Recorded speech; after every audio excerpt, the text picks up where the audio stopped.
Ticket को लेकर बहुत चखल्लस देखने को मिल रहा है। कहीं कोई टिकट वापस कर रहा है दोनों में। बीजेपी और कांग्रेस के बीच में एक मूल अंतर है। वो अंतर ये है कि जब बीजेपी में बेटा बोलता है तो मां नाराज हो जाती है।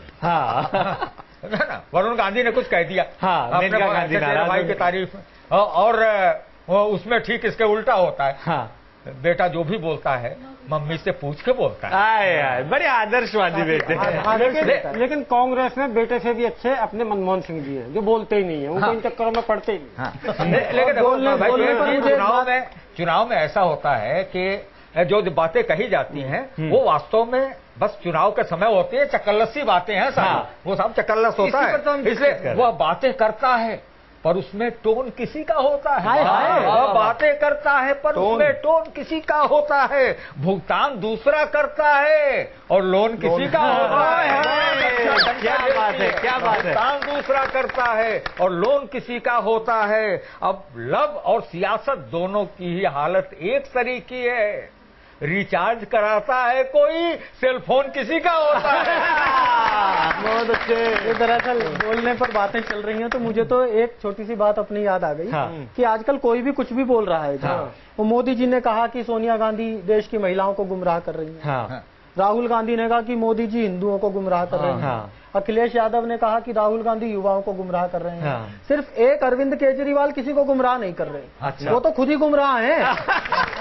और चिराग भाई, अगर वो गुमराह होते और कोई उन्हें काले झंडे दिखा देते तो वो समझ जाते हैं कि मैं ठीक राह पे हूँ। इसका फायदा है।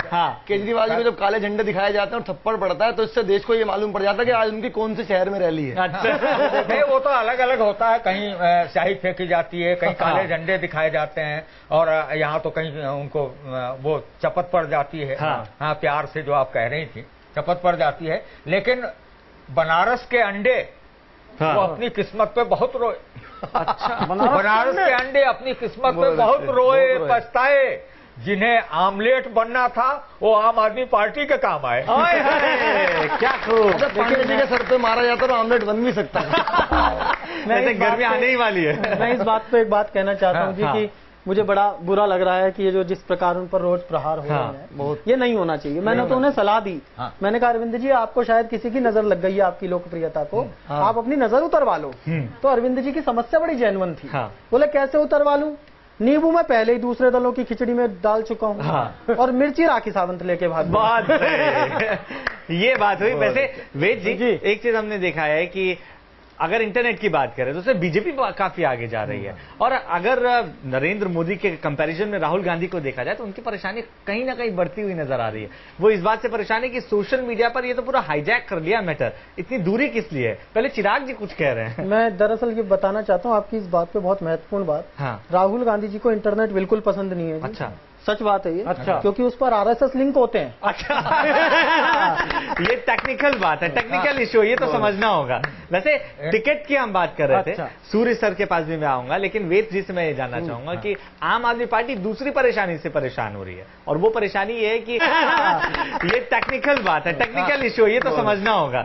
वैसे टिकट की हम बात कर रहे थे। सूर्य सर के पास भी मैं आऊंगा, लेकिन वेद जी से मैं ये जानना चाहूंगा कि आम आदमी पार्टी दूसरी परेशानी से परेशान हो रही है, और वो परेशानी ये है कि सब पार्टी में टिकट लेने के लिए लोग भाग रहे हैं, टिकट लेने के लिए लड़ाइयां देखी गई थी। ये इकलौती पार्टी है जिसमें टिकट वापस करने की होड़ दिख रही है। उसकी वजह यह है अक्षय जी, आम आदमी पार्टी बेचारे नए नए दुकानदार, पुराने और घाक दुकानदार होते तो पहले टिकट के पीछे लिखवा देते बिका हुआ माल वापिस नहीं होगा। ये देखिए, ये सब होता रहता है, दल बदल होता रहता है इस तरह से चुनाव के दौरान, और लोग टिकट लौटा देते हैं, दूसरी पार्टी में चले जाते हैं, टिकट मिलने के बाद भी नामांकन करने के बाद भी नामांकन करने लगते हैं। हाँ, तो इस तरह से होता है। राजनीति में नीति नहीं, अवसर महत्व रखता है। वाह। राजनीति में नीति नहीं, अवसर महत्व रखता है। जिसे मिलेगा उसकी ही निष्ठा पोथी बांचेगी। जिसे मिलेगा उसकी ही निष्ठा पोथी बांचेगी।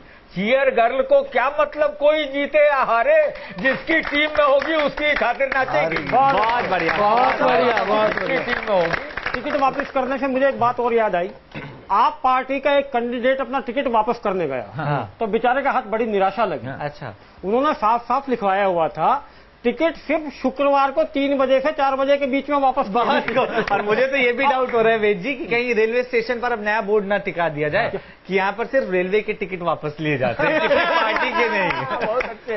लेकिन ये जिस तरीके से टिकटें वापस हो रही हैं, हाँ। उससे राहुल जी बहुत परेशान है। हाँ। कि उनकी भी एक उम्मीदवार उन्हें ऐसे बीच में छोड़ गया। अब तो वो रिस्क ही नहीं ले रहे। हाँ। पिछले दिनों एक रैली में गए तो वो पंखा नहीं चल रहा था, गर्मी लग रही थी। अच्छा। पर उन्होंने पंखा चलाने नहीं दिया। अच्छा। क्योंकि उन्होंने वो खबर देख ली थी, बटन कोई भी दबा वोट भाजपा को जा रहा है। काफी डरे से हमें लग रहा है। वैसे कई और ऐसे नेता हैं जो गुमनाम से हो गए हैं। हाँ। मैं अब हमारे जो महान गेस्ट बैठे हैं इनसे जानता हूं कि ऐसे नेता कौन कौन से हैं और वो आखिर गायब क्यों हो गए। आप लोग ही मुझे समझाइए, हमारे ऑडियंस को समझाइए कि ये नेताजी लोग आखिर छिप कहाँ गए। ये छिप क्या गए, ऐसा होता है ना कि ममता को तो अन्ना का सदाचार खा गया। तो ममता को तो अन्ना साहब का सदाचार खा गया। और नीतीश को बीजेपी का पलटवार खा गया। वाह। लालू को चारा आहार खा गया। बहुत को। और मुलायम को उनका अपना ही परिवार खा गया। और गौतम बुद्ध नगर की सीट को खुद कांग्रेस का उम्मीदवार खा गया। और राहुल जी को मोदी जी का प्रचार खा गया। बहुत अच्छे। भाई खाने पीने की बात हो रही है और लालू जी का भी जिक्र आपने किया है। इस पर मैंने भी पूछ लिया था कि आरोप लग रहे हैं भाई आपके ऊपर कि चारा आपने खाया, और इस पर आपका क्या कहना है। तो लालू जी ने बहुत इत्मीनान से मुझे जवाब दिया, एक बात सुनिएगा, गाय हमारी माता है और जो माता खाएगा वही तो बटवा खाएगा ना, क्या गलत खाएगा। बहरहाल हम आगे बढ़े, उससे पहले आपको याद दिला दें कि अभी वोटिंग आपको देना बाकी है, तो आप उसमें जरूर जाएं क्योंकि अब मतदान का वक्त है, आपको अपनी ताकत दिखाने का वक्त है। और ये अपील हम आपसे करेंगे, लेकिन हमारे जो गेस्ट मौजूद हैं उनके तरीके से करेंगे, उनके जरिए हम ये अपील आपसे करना चाहते हैं। मैं तो ये कहना चाहता हूं जी, आप जैसी घटनाएं पिछले दिनों हुई अभी जी नहीं होनी चाहिए थी वो। आप किसी को थप्पड़ ना मारे, तमाचा ना मारे। थप्पड़ मारने के लिए दुनिया का बेस्ट गाल है वोटिंग मशीन। बहुत और आपको वहां 5 उंगलियों से थप्पड़ मारने की जरूरत नहीं है, एक उंगली से बढ़िया थप्पड़ मारिए जिसको आप पसंद नहीं करते, लेकिन जाइए जरूर, वोट जरूर कीजिए। बिल्कुल अपनी ताकत का इस्तेमाल करें। सूर्य सर बेहद संक्षेप में। संक्षेप में मैं तो ये कहना चाहता हूँ कि इस लोकतंत्री यज्ञ में अवदान कर, मतदान कर। यह चुनावी त्योहार है, यह चुनावी त्योहार है। मत व्यक्ति का अधिकार है, तू सो रहा धिक्कार है।